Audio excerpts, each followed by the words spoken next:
Chères auditrices, chers auditeurs, voici le troisième chapitre de l'œuvre de Jules Verne, Le Tour du monde en 80 jours. Je me nomme Marcus Charret et ai le plaisir d'être votre narrateur. Je vous souhaite une très bonne écoute.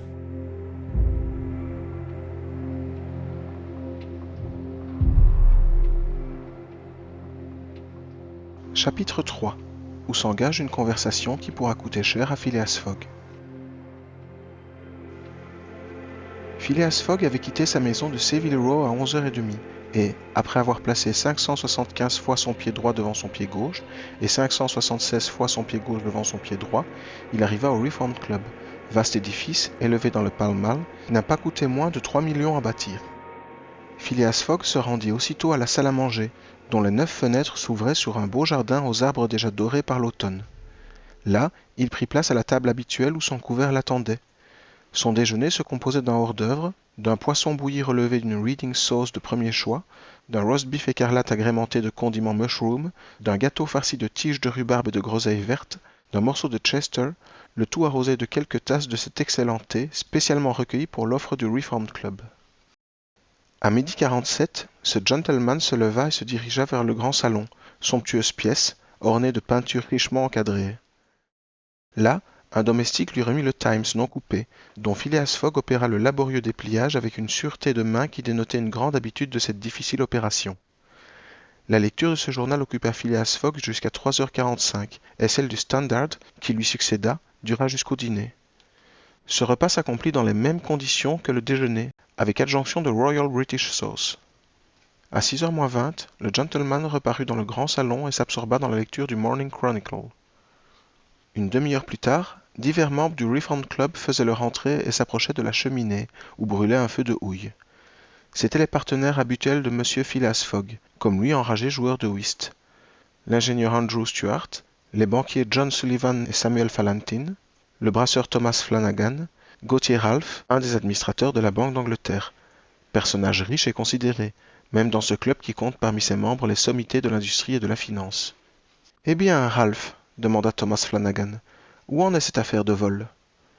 Eh bien, répondit Andrew Stuart, la banque en sera pour son argent. J'espère, au contraire, dit Gauthier Ralph, que nous mettrons la main sur l'auteur du vol. Des inspecteurs de la police, gens fort habiles, ont été envoyés en Amérique et en Europe, dans tous les principaux ports d'embarquement et de débarquement, et il sera difficile à ce monsieur de leur échapper. Mais on a donc le signalement du voleur ? Demanda Andrew Stuart. D'abord, ce n'est pas un voleur, répondit sévèrement Gauthier Ralph. Comment, ce n'est pas un voleur ? Cet individu qui a soustrait 55 000 livres en banknotes ? Non, répondit Gauthier Ralph. C'est donc un industriel, dit John Sullivan. Le Morning Chronicle assure que c'est un gentleman. Celui qui fit cette réponse n'était autre que Phileas Fogg, dont la tête émergeait alors du flot de papier amassé autour de lui. En même temps, Phileas Fogg salua ses collègues qui lui rendirent son salut. Le fait dont il était question, que les divers journaux du Royaume-Uni discutaient avec ardeur, s'était accompli 3 jours auparavant, le 29 septembre. Une liasse de banknotes, formant l'énorme somme de 55 000 livres, avait été prise sur la tablette du caissier principal de la Banque d'Angleterre. À qui s'étonnait qu'un tel vol eût pu s'accomplir aussi facilement, le sous-gouverneur Gauthier Ralph se bornait à répondre qu'à ce moment même, le caissier s'occupait d'enregistrer une recette de 3 shillings 6 pence et qu'on ne saurait avoir l'œil à tout. Mais il convient de faire observer ici, ce qui rend le fait plus explicable, que cet abominable établissement de Bank of England paraît se soucier extrêmement de la dignité du public. Point de garde, point d'invalide, point de grillage. L'or, l'argent, les billets sont exposés librement et pour ainsi dire à la merci du premier venu. On ne saurait mettre en suspicion l'honorabilité d'un passant quelconque. Un des meilleurs observateurs des usages anglais raconte même ceci. Dans une des salles de la banque où il se trouvait un jour, il eut la curiosité de voir de plus près un lingot d'or pesant 7 à 8 livres, qui se trouvait exposé sur la tablette du caissier. Il prit ce lingot, l'examina, le passa à son voisin, celui-ci à un autre, si bien que le lingot, de main en main, s'en alla jusqu'au fond d'un corridor obscur, et ne revint qu'une demi-heure après reprendre sa place, sans que le caissier eût seulement levé la tête. Mais, le 29 septembre, les choses ne se passèrent pas tout à fait ainsi. La liasse de banknotes ne revint pas, et quand la magnifique horloge posée au-dessus du drawing office sonna à 5 heures la fermeture des bureaux, la Banque d'Angleterre n'avait plus qu'à passer 55 000 livres par le compte des profits et pertes. Le vol bien et dûment reconnu, Des agents, des détectives, choisis parmi les plus habiles, furent envoyés dans les principaux ports, à Liverpool, à Glasgow, au Havre, à Suez, à Brindisi, à New York, etc., avec promesse, en cas de succès, d'une prime de 2000 livres et 5% de la somme qui serait retrouvée. En attendant les renseignements que devait fournir l'enquête immédiatement commencée, ces inspecteurs avaient pour mission d'observer scrupuleusement tous les voyageurs en arrivée et en partance. Or, précisément, ainsi que le disait le Morning Chronicle, on avait lieu de supposer que l'auteur du vol ne faisait partie d'aucune des sociétés de voleurs d'Angleterre. Pendant cette journée du 29 septembre, un gentleman bien mis, de bonne manière, l'air distingué, avait été remarqué, qui allait et venait dans la salle des paiements, théâtre du vol. L'enquête avait permis de refaire assez exactement le signalement de ce gentleman, signalement qui fut aussitôt adressé à tous les détectives du Royaume-Uni et du continent. Quelques bons esprits, et Gauthier Ralph était du nombre, se croyaient donc fondés à espérer que le voleur n'échapperait pas. Comme on le pense, ce fait était à l'ordre du jour à Londres et dans toute l'Angleterre. On discutait, on se passionnait pour ou contre les probabilités du succès de la police métropolitaine. On ne s'étonnera donc pas d'entendre les membres du Reform Club traiter la même question, d'autant plus que l'un des sous-gouverneurs de la banque se trouvait parmi eux. L'honorable Gauthier Ralph ne voulait pas douter du résultat des recherches, estimant que la prime offerte devrait singulièrement aiguiser le zèle et l'intelligence des agents. Mais son collègue, Andrew Stuart, était loin de partager cette confiance. La discussion continua donc entre les gentlemen, qui s'étaient assis à une table de whist, Stuart devant Flanagan, Valentine devant Phileas Fogg. Pendant le jeu, les joueurs ne parlaient pas, mais entre les robbers, la conversation interrompue reprenait de plus belle. « Je soutiens, dit Andrew Stuart, que les chances sont en faveur du voleur, qui ne peut manquer d'être un habile homme. »« Allons donc, répondit Ralph. Il n'y a plus un seul pays dans lequel il puisse se réfugier. Par exemple. Où voulez-vous qu'il aille? Je n'en sais rien, répondit Andrew Stuart. Mais après tout, la terre est assez vaste. Elle l'était autrefois, dit à mi-voix Phileas Fogg. Puis, à vous de couper, monsieur, ajouta-t-il en présentant les cartes à Thomas Flanagan. La discussion fut suspendue pendant le robber. Mais bientôt, Andrew Stuart la reprenait, disant « Comment, autrefois? Est-ce que la terre a diminué, par hasard ?»« Sans doute, répondit Gauthier Ralph. Je suis de l'avis de monsieur Fogg. La terre a diminué, puisqu'on la parcourt maintenant 10 fois plus vite qu'il y a 100 ans. Et c'est ce qui, dans le cas dont nous nous occupons, rendra les recherches plus rapides. Et rendra plus facile aussi la fuite du voleur. À vous de jouer, monsieur Stuart, dit Phileas Fogg. Mais l'incrédule Stuart n'était pas convaincu, et, la partie achevée, il faut avouer, monsieur Ralph, reprit-il, que vous avez trouvé là une manière plaisante de dire que la terre a diminué. Ainsi parce qu'on en fait maintenant le tour en 3 mois. En 80 jours seulement, dit Phileas Fogg. En effet, monsieur, ajouta John Sullivan, 80 jours, depuis que la section entre Rothal et Allahabad a été ouverte sur le Great Indian Peninsula Railway, et voici le calcul établi par le Morning Chronicle. De Londres à Suez par le Mont Cenis de Brindisi, Railway et paquebot, 7 jours.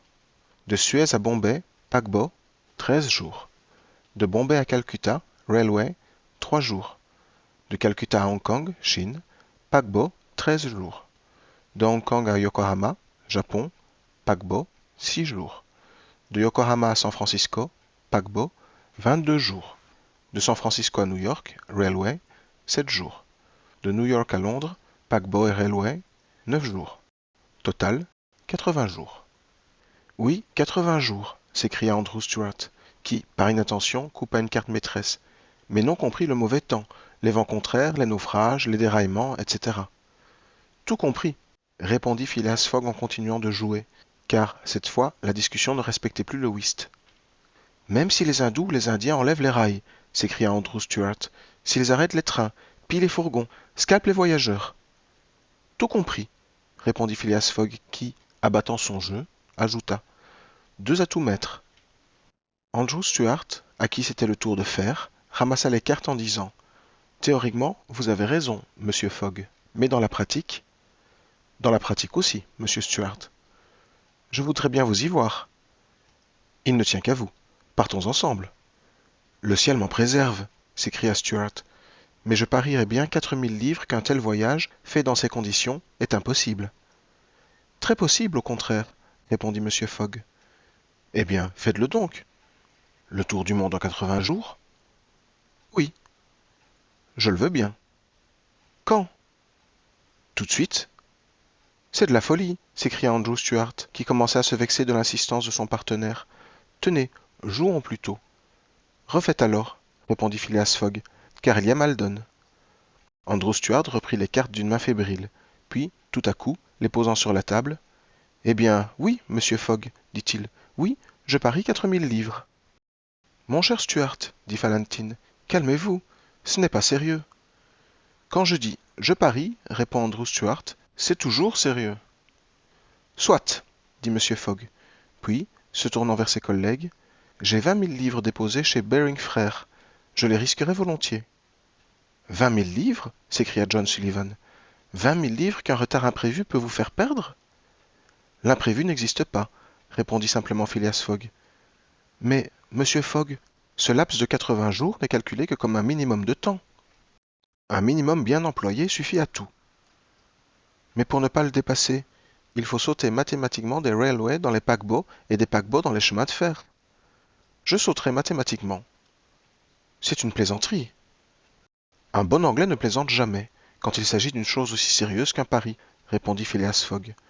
Je parie 20 000 livres contre qui voudra que je ferai le tour de la Terre en 80 jours ou moins, soit 1920 heures, ou 115 200 minutes. Acceptez-vous? Nous acceptons, répondirent messieurs Stuart, Fallentin, Sullivan, Flanagan et Ralph, après s'être entendus. Bien, dit monsieur Fogg. Le train de Douvres part à 8h45. Je le prendrai. Ce soir même? Demanda Stuart. Ce soir même, répondit Phileas Fogg.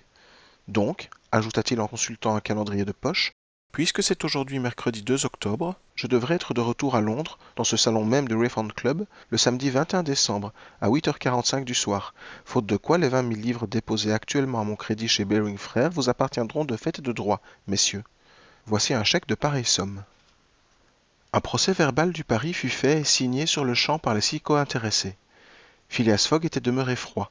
Il n'avait certainement pas parié pour gagner, et n'avait engagé ses 20 000 livres, la moitié de sa fortune, que parce qu'il prévoyait qu'il pourrait avoir à dépenser l'autre pour mener à bien ce difficile, pour ne pas dire inexécutable projet.